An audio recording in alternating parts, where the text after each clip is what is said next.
Speaking of Aaron's buddies, how about Davante Adams?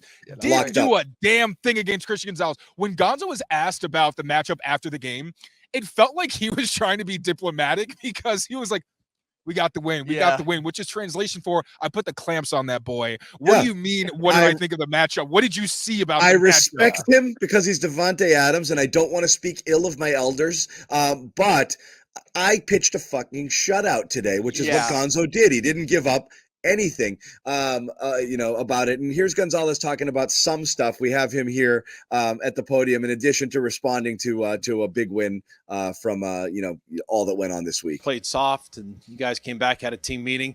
What did you think of the response from your team today? Yeah, I mean, I hit on it,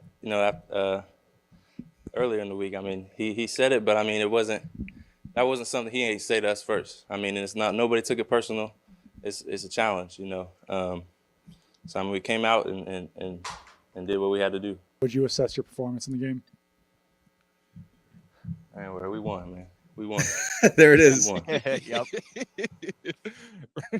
Respectfully. Yeah, he showed a little bit of character on the field too. Oh, he shut down Davante on the goal line, and he crossed his arms over him, and then Christian Ellis and somebody else and Marte Mapu were there standing over him doing the same thing. And then he got pumped up as he went to the sideline too. So someone who's very quiet, silent killer, silent assassin, sort of the mold of Stephon Gilmore, showing a little bit of don't fuck with me, basically. Yeah, every week we're seeing a little more of that from Gonzo, where you can see like, oh, he's like talking now. I remember like early in the season, he went over the sideline and was talking smack, and I was like, wait, what? Is that the same guy? That's Zero, right? He's a killer. I mean, he's allowed to do it. He's proven that he's one of the best quarterbacks in football. So why not show a little bit of your stuff when you can? Oh yeah. One of the dumbest sports conversations that have been had around here in the last 10 years was I don't know if Gonzo can be an elite cornerback because he's not an asshole. And I hated that. It is so dumb. Just because some people do it doesn't mean you have to. You don't have to be like that. And how people clamped onto this in New England after having gone through the Stephon Gilmore experience is insane to me. Like, what?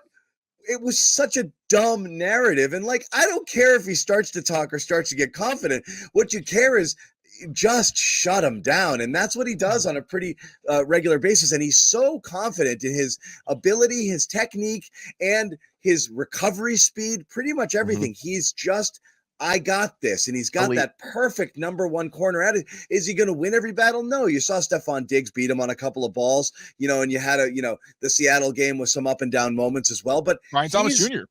And Thomas Jr., I mean, in a pretty good coverage, they get over the top. It's a perfect throw. It's a nice catch. It happens. A guy who's having that's going to happen. You're not pitching a shutout every week. He's legit elite. And any conversations, about his attitude or who he is, and I know you're grinning. I thought it was so silly that was a thing that people talked about.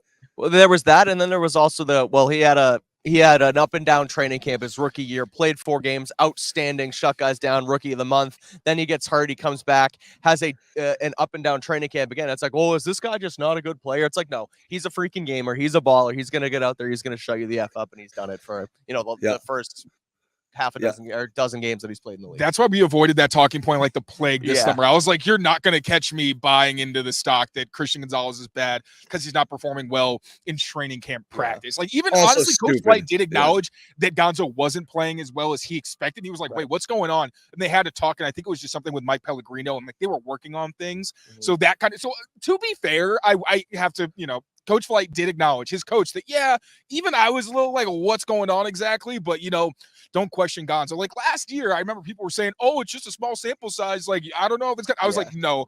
I studied this game a lot. You do not see rookies play like that when they are being asked to handle the toughest assignments every week. He doesn't panic.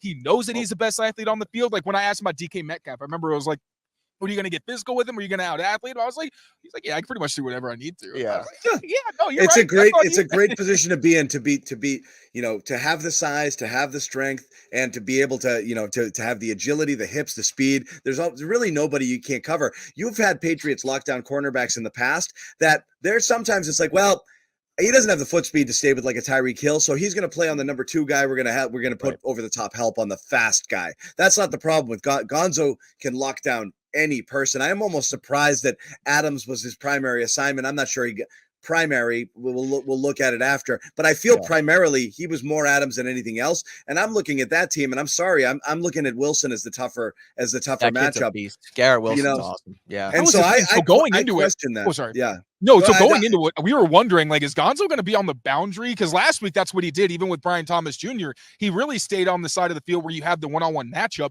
Today, it was shadowing Davante Adams, which we were like, okay, that's Aaron Rodgers' guy. Right. You can take him out, you probably have a decent shot. But obviously, like, Garrett Wilson got his. Yeah, he is was still Garrett Wilson. 120 or something today. He was a monster. And Marcus Jones, like, had some really tough moments, but he said himself, like, yeah, I didn't have a very good game, but I had a next play mentality. And to his credit, he made plays a couple times when, not necessarily when he needed to, because he had some big plays allowed as well.